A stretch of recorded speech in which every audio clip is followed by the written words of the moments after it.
Hai semua, salam sejahtera Malaysia. Selamat datang ke channel Fels Lifestyle. Saudara-saudara, tuan-tuan dan puan-puan semua. Hari ini ada satu ulasan yang saya nak sampaikan. Di dalam video saya sebelum ini berkenaan dengan isu yang panas ketika ini, di mana Dr. Mahathir yang kita lihat akan membawa Anwar Ibrahim ke mahkamah. Apa yang saya teliti di sini, persoalan yang bermain di pikiran saya, kenapa Datuk Seri Anwar Ibrahim tidak menjawab tuntutan Dr. Mahathir untuk menarik balik kenyataannya. Walaupun kita tahu kenyataan Datuk Seri Anwar Ibrahim yang membuat Mahathir meroyan, tak keruan, mungkin begitu, membuat Mahathir tak puas hati.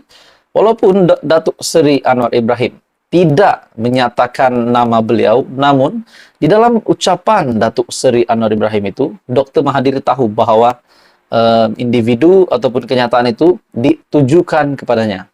Akhirnya Datuk Seri Anwar Ibrahim membiarkan dirinya diheret ke mahkamah bersama dengan Dr. Mahathir.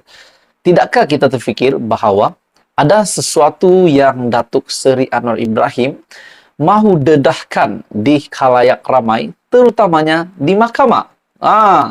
Kita mendengar sebelum ini Datuk Seri Anwar Ibrahim yang membuat kenyataan yang mengejutkan, yang berkata akan memberikan bukti.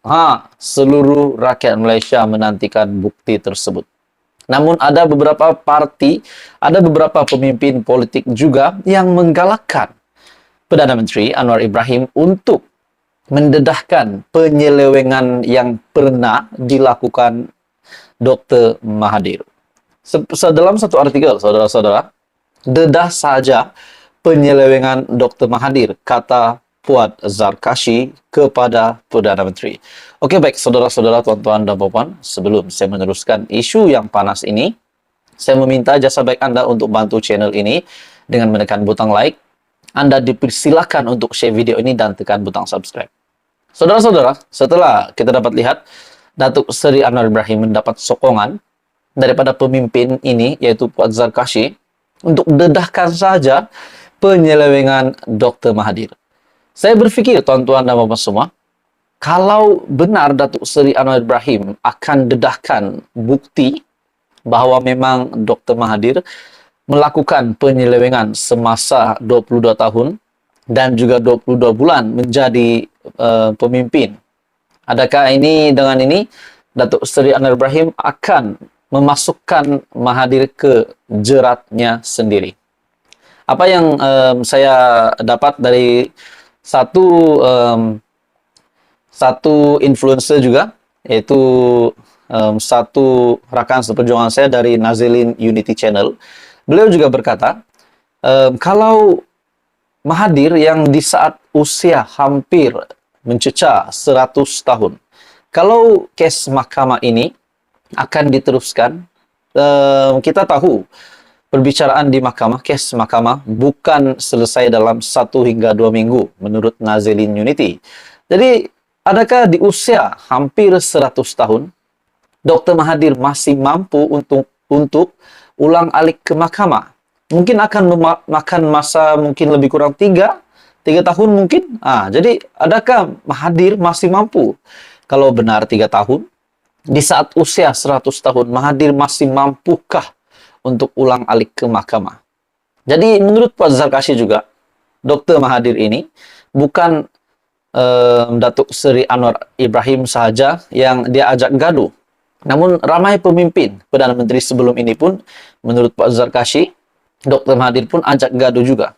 Jadi tuan-tuan dan puan-puan semua, persoalan yang bermain di pikiran saya, kalau tiba-tiba Datuk Seri Anwar Ibrahim dapat membuktikan bahwa Dr. Mahathir memang bersalah, memang ada bukti penyelewengan yang dilakukan oleh Dr. Mahathir sebagai pemimpin sebelum ini, yang menurut kenyataan ucapan yang dinyatakan oleh Datuk Seri Anwar Ibrahim bahwa pemimpin yang memimpin 22 tahun dan juga 22 bulan itu mengkayakan diri dan kroni.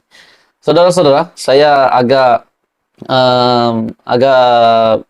berpikir juga ada baiknya kalau Dr. Mahathir berehat, seperti apa yang di dalam komen di media sosial. Saya rasa ada di Facebook, YouTube, Instagram, mungkin ada sesetengah pihak netizen rakyat Malaysia yang beranggapan Dr. Mahathir akan rehat sepenuhnya dari politik setelah beliau mengalami kekalahan yang amat teruk, dengan uang deposit pun tak dapat balik. Begitu juga dengan Mukris Mahathir. Jadi ramai yang bertanya persoalan, adakah Dr. Mahathir akan bersara? Namun tidak, tuan-tuan dan puan-puan semua. Saya boleh lihat Dr. Mahathir masih berdegil, masih lagi mahu menjadi seorang pemimpin yang berpengaruh di dalam kancah politik Malaysia yang semakin hangat, semakin hari semakin hangat ini. Bagi saya secara pribadi, Dr. Mahathir sudah menjadi seorang pemimpin yang menjadi contoh terbaik. Menjadi seorang pemimpin yang bagi saya banyak pembangunan yang dilakukan oleh Dr. Mahathir. Sudah pasti Malaysia pun dikenali disebabkan atas usaha Dr. Mahathir juga. Tapi saudara-saudara, untuk waktu yang sekarang, setelah kekalahan yang amat teruk bagi bekas ahli parlimen Langkawi itu, Dr. Mahathir, bagi saya berpendapat bahwa baik saja Dr. Mahathir berehat. Namun tidak pula, beliau masih mahu meneruskan. Kita dapat keagresifan, mungkin begitu, agresifnya beliau dalam politik hari ini, terutamanya menyerang Perdana Menteri Datuk Seri Anwar Ibrahim. Setelah Datuk Seri Anwar Ibrahim membuat satu kenyataan yang menurut Dr. Mahathir itu adalah berbau fitnah. Walaupun kenyataan tersebut tidak menyebut namanya, namun menurut Dr. Mahathir kenyataan itu ditujukan kepadanya. Jadi saudara-saudara, akhirnya Puan Zarkashi membuat satu pendedahan bahwa dedah sahaja penyelewengan Dr. Mahathir, kata Puan kepada Perdana Menteri.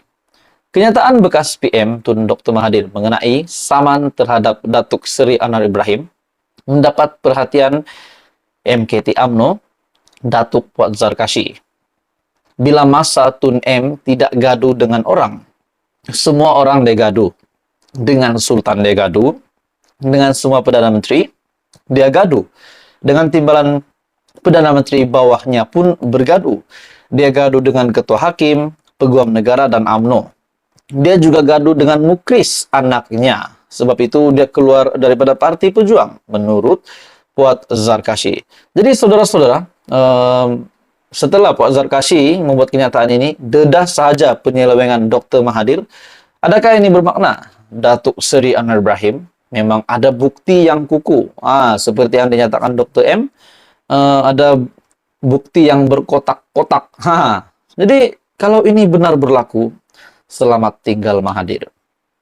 Kalau benar Datuk Seri Anwar Ibrahim akan dedah semuanya di mahkamah. Jadi itulah saudara-saudara, tuan-tuan dan bapak semua, apa komen Anda?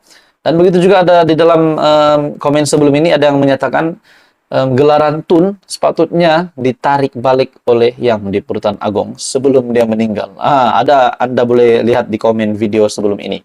Teruskan bersama di dalam channel ini, saudara-saudara. Tekan butang like, Anda boleh share video ini, dan tekan butang subscribe. Apa komen Anda? Info padu, info hangat disediakan di dalam channel ini.